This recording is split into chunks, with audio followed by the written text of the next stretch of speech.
Hello everybody, welcome back to another reading. Today we're taking a look at the case of 16-year-old Darlene Tucker. At least she was 16 when she disappeared on February 14th, 1983. She fled her home on Lakeshore Road West in Oakville, Ontario, Canada after she discovered she was pregnant and had an argument with her mother afterwards. She then stayed with a boyfriend in another part of Oakville for several weeks, but eventually left his house after an argument about another boyfriend she had in Toronto. So nobody knows exactly what happened to her after she left her boyfriend's house, but it's believed that she went to Toronto for a period of time, probably to the other boyfriend that they argued about. And the father of her boyfriend in Oakville was the one who actually reported her missing to the Halton Regional Police.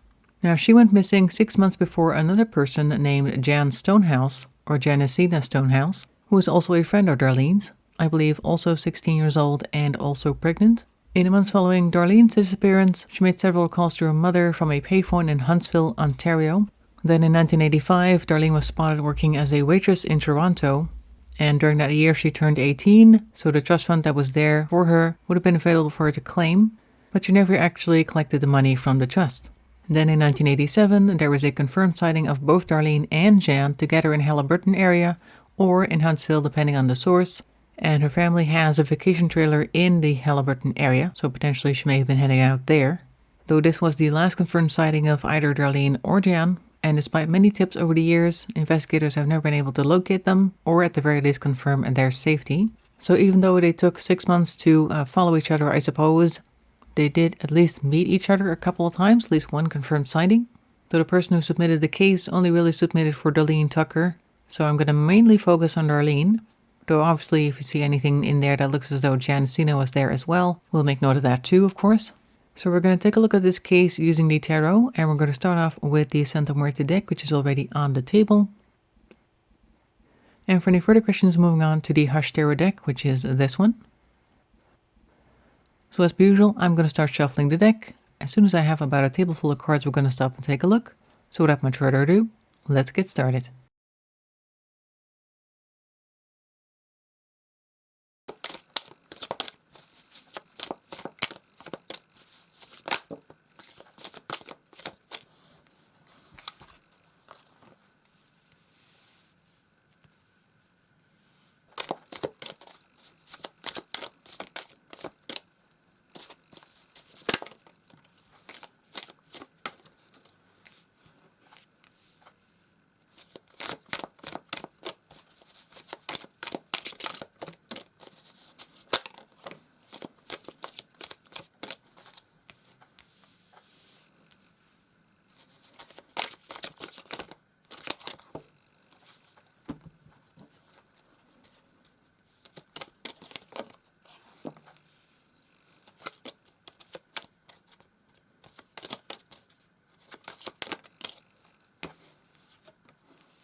Okay, let's see what we've got. We've got the Five of Swords, top left in reverse, with the High Priestess in reverse right next to that, followed by the Five of Wands. Okay, so let's take a look.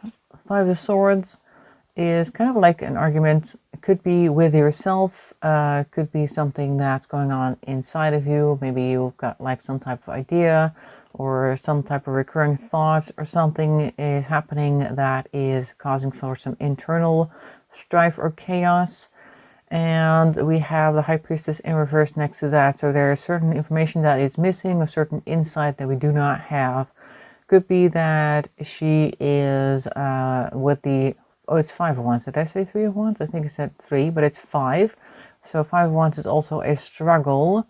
There may have been a struggle, or this may be the fight that she had with her mother or something that was a result of lacking knowledge, lacking insight, and also something that is an internal process within her. Could be that she has always had some issues with something, a certain thing that she's always thought, certain assumptions she's always made, something like that, that made her behave a certain way, which then caused this fight. Now, this could be the fight that she had with her mother when they talked about the fact that she was actually pregnant, but it could be something else. Let's take a look what the rest of the cards say. But in any case, there is something that leads to an confrontation. I wouldn't necessarily say altercation, even though he is looking like he's about to light something up that's going to cause some issues. It could be a candle. When I first saw this card, what I actually thought was that perhaps he was about to light something that is going to go boom, and we do not want that, obviously. Anyway, it could also just be seen as lighting a match and flicking it at somebody, being kind of careless with how you speak or act, and that may also be very upsetting. So there is a certain level of carelessness involved here. We have the Fool in reverse and the Knight of Pentacles in reverse. That's interesting because the Fool in reverse is often somebody who does not do things carelessly, may actually have a goal, a plan, and will not let people fool them, and basically knows what they want. But then we have the Knight of Pentacles in reverse. Knight of Pentacles is often very methodical, also plans things out. It's kind of like the farmer that knows exactly what crops to put on the field when, does crop rotation, etc., etc. They're very well thought out when they do things. They plan things, and they're also very resourceful. But it's in reverse, so it could be that she was actually doing things that were not well planned out, or she knew that they were not the right things to do, but she did it anyway very methodically. Like maybe she had always intended to leave, whether she would have argued with her mother or not. Like she was already going to go do that, and the Fool in reverse may also point towards that as well. Like it wasn't just a foolish decision to go. She just kind of like had this plan already, and she was about to leave. And she already has the box under her arm here. Is that, oh, that's actually a suitcase that they got under the arm. So maybe they weren't too unprepared in that regard, even though it looks like they've packed everything, including what looks to be the, what do you call it? Is a buoy? No, not a buoy. The anchor of a ship or something, and a guitar and a stock of some type of weapon, or I don't know, all sorts of things are in there. All sorts of things are, she may feel like she's well prepared, but perhaps there are things that she is just not aware of, making sure that the things that she packed are not quite everything that she would actually need. But it does look like we are looking at the disappearance, because we see next the Star in reverse, which I often see as somebody disappearing. And next to that, we have the the Nine of Cups. Okay, so we're feeling pretty good about that, actually. So maybe the plan to disappear was already there, and it was also what would lead her to freedom. Also, this card is showing a ship out at sea, sailing. I'm guessing the sense of the sea spray and the wind in your hair and stuff like that, the sense of freedom that comes with that, is something that she really longed for. And it was also something she considered to be a treasure. Looks as though this chest was recently locked. The lock is still on the deck over there, but it has been removed. It looks closed, but it's no longer on a chest, so either it was relocked or I don't know. But in any case, the chest is open, the freedom is here, the emotions are able to go free reign as well. So I'm guessing she always planned to leave, and maybe because of some ideas that she's had from the past, I don't know. So we'll see what the next row brings. Next row starts off with a 10 of Wands in reverse and a King of Cups upright. So 10 of Wands is often carrying a burden to its final spot, like the last quarter of whatever race you're running or whatever it is. We're about to stop whatever activity has been causing us a lot of pain and a lot of trouble. Next to that, we have a King of Cups, which is, when I saw this card, I was like, if a skeleton drinks something, the water is going to go straight through him. So that seemed a bit silly. So this person may also be putting on a front of some sort. They may be pretending to be a super good, kind, passionate, caring, etc., etc. But they may be fooling themselves, and that's maybe why I was thinking about how the water would go right through them, and perhaps also the flowers around him only really bloom because the water goes right through him and that feeds them instead. Just kind of like what came in mind when I saw this card popping up. So I always like to mention those things just in case it's relevant somehow.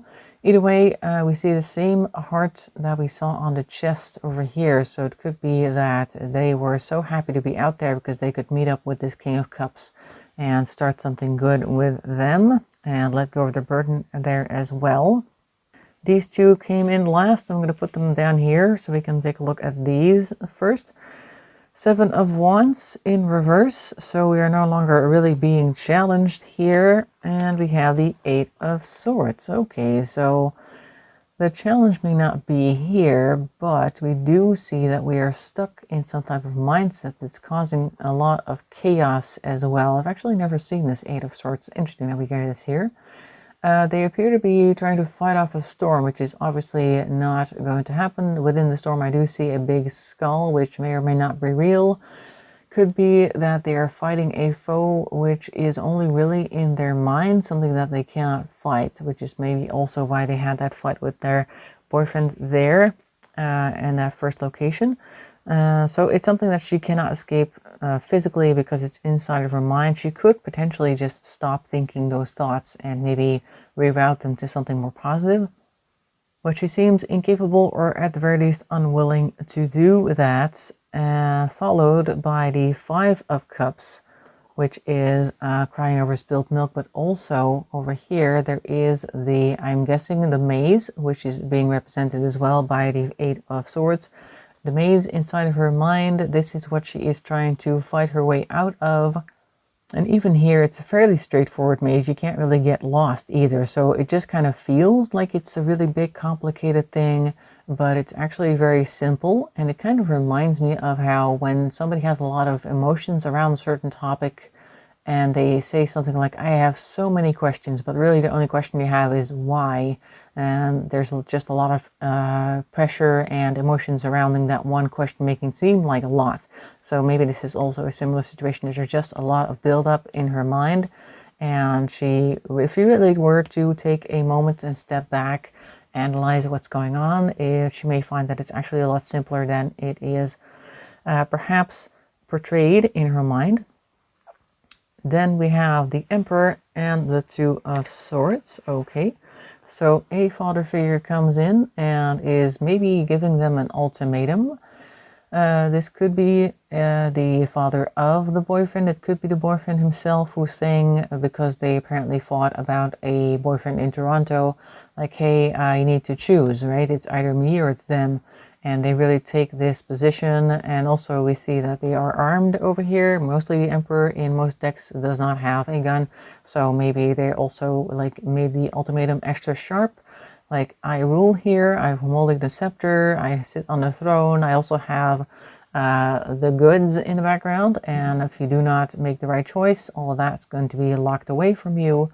And I'm going to have to ask you to leave, like that type of thing.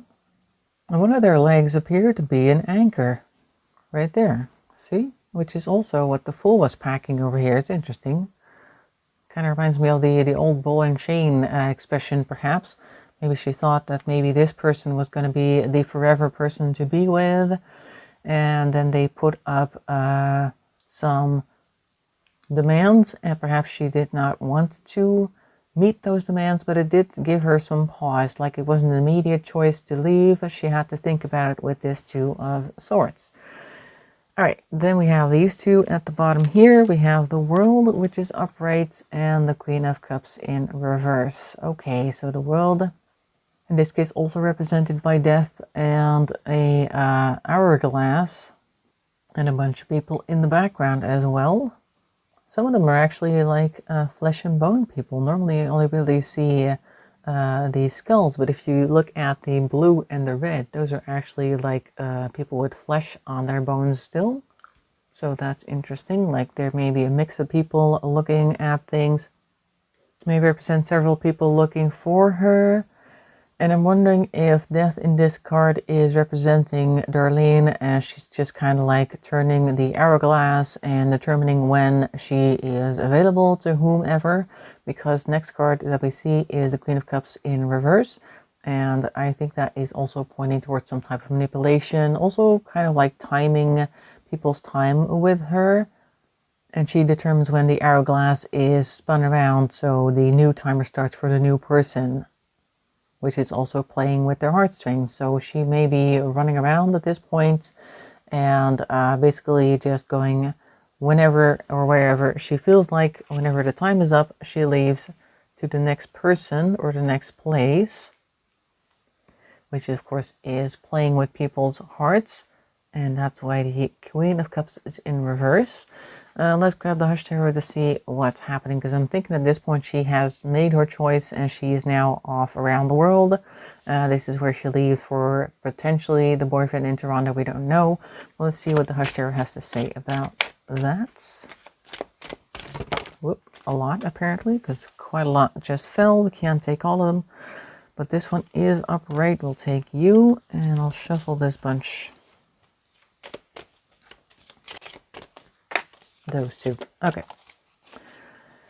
So the first card that we got from that bunch was the Death card, and that's the end of a chapter. Also noticing that this bird is sitting on a nest, and there is a chick in the nest. Now, something that I noticed in the description of her case is she starts off in the description being pregnant, and then we never hear anything about the kid again. So I'm thinking that this may also be representing either her abandoning the chick in this case or doing something else, but the chapter of where she may have potentially become a mother at that point was closed. Like, she did not want to get involved with that. And then we have the World again.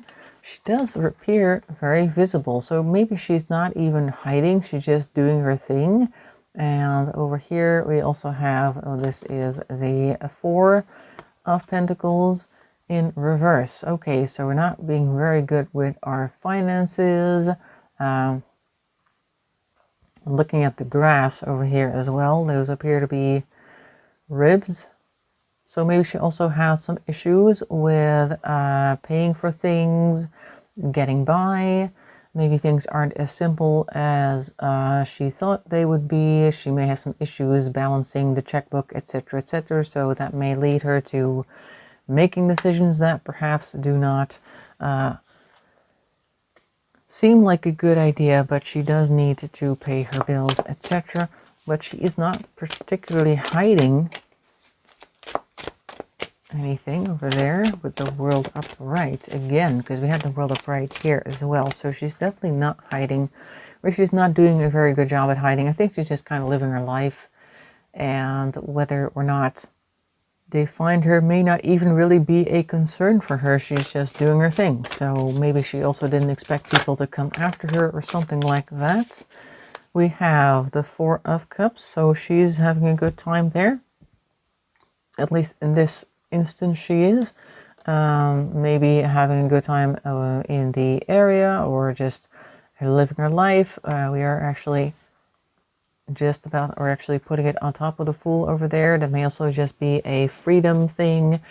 Let's see what else.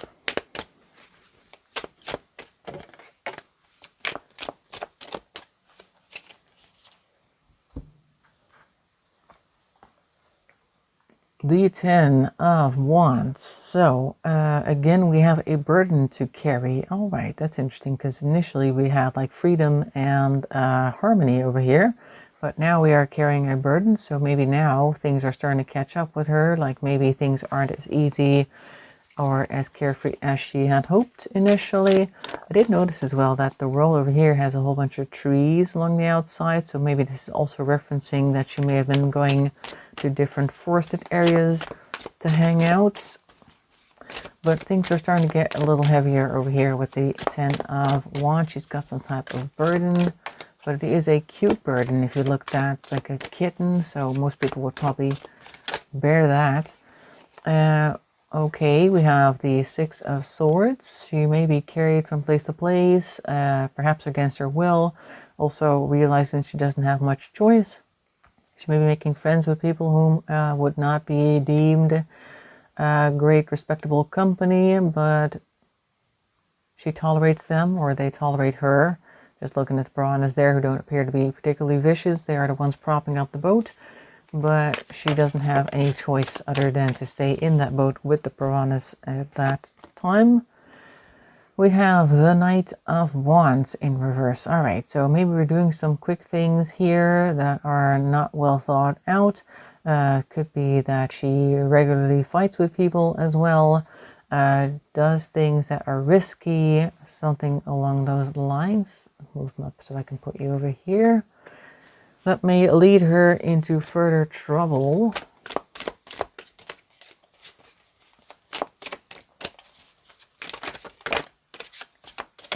Are you dropping?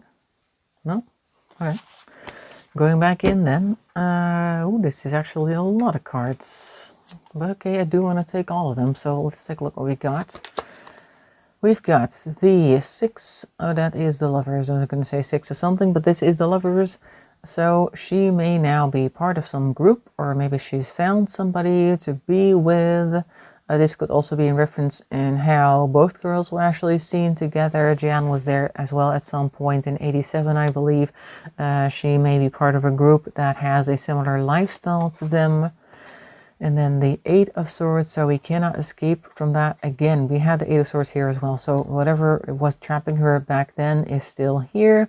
Maybe even more so, and perhaps also in this case a sense of I'm doing the right thing and this is the right thing for me. I can't leave this world because that would be a bad thing, etc., etc. So this may be just the way that she wants to live her life. The Empress, all right, so we are taking good care of ourselves, or perhaps taking good care of others as well. She may be in a caring role for somebody, maybe. Who that would be, if that would be a child or another person, like the Lovers over here, may be also referencing that she is in a connection with somebody whom she takes care of and she cannot leave due to that person needing them. I don't know, but the wheel over here is in reverse, so things are not turning for the better. She was able to keep things afloat for a while, as you can see, with that ant on the leaf, just like over here with the piranhas. But that may be going down, the leaf and the boat. What the cause of that is, we don't know yet. The Queen of Swords, all right, so now it is time for her to be very practical and very cold in her analysis. This person has a crow mask, and I'm seeing 2 crows here at the bottom who she's got under control with this string with stars on it. Maybe one of those LED light strings, I'm not really sure. But by pretending to be a certain way, she is keeping people under control, perhaps also keeping people calm in this situation. So maybe she is now in a crowd where they kind of look up to her, and she has to I guess, put her emotions aside in order to take care of business. Over here we have the Page of Pentacles. Try to be very practical, but may also be a surprise expense every once in a while.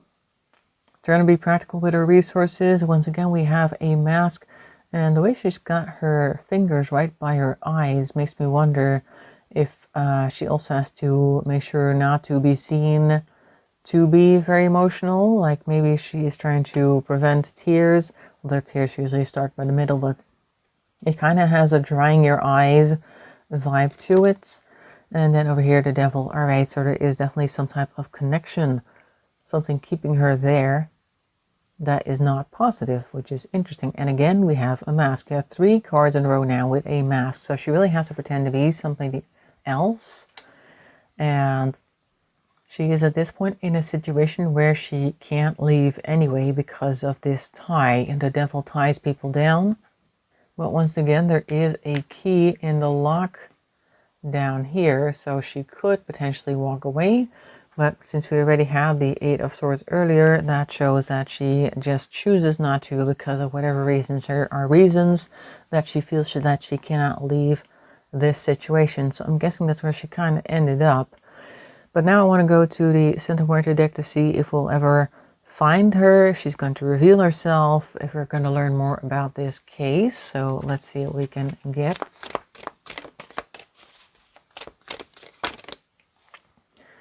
Okay, so we got a flipped card. the Four of Wands. Okay, so harmony over here. So maybe she actually found some harmony in her position. She is trying to keep things harmonious. I'm guessing trying to make best of the situation that she is in. This one slipped out the bottom. Eight of Wands in reverse. Okay, Eight of Wands is often also a reference to communication. Maybe that she is keeping silent on purpose because it's in reverse. Also keeping things on the down low, slowing things down, because often the Eight of Wands is also a lot of activity, a burst of activity basically. But we're keeping it all under wraps with this Eight of Wands in reverse. So this seems to be coming from her, like she doesn't actually want to be discovered in this case. We have the Sun, all right, so she may actually be comfortable where she is. And this is the Light. She may actually want to stay there, which would be another reason as to why she wouldn't want to communicate with anybody. Let's see what else we can find.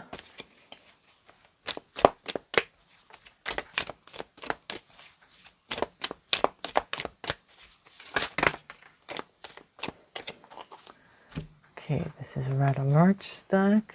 We did get the Ten of Pentacles over there, so she may also just be in a good situation. She may have found some way to make, I wouldn't say a killing, but just make good out of the situation that she was in here with this Ten of Pentacles.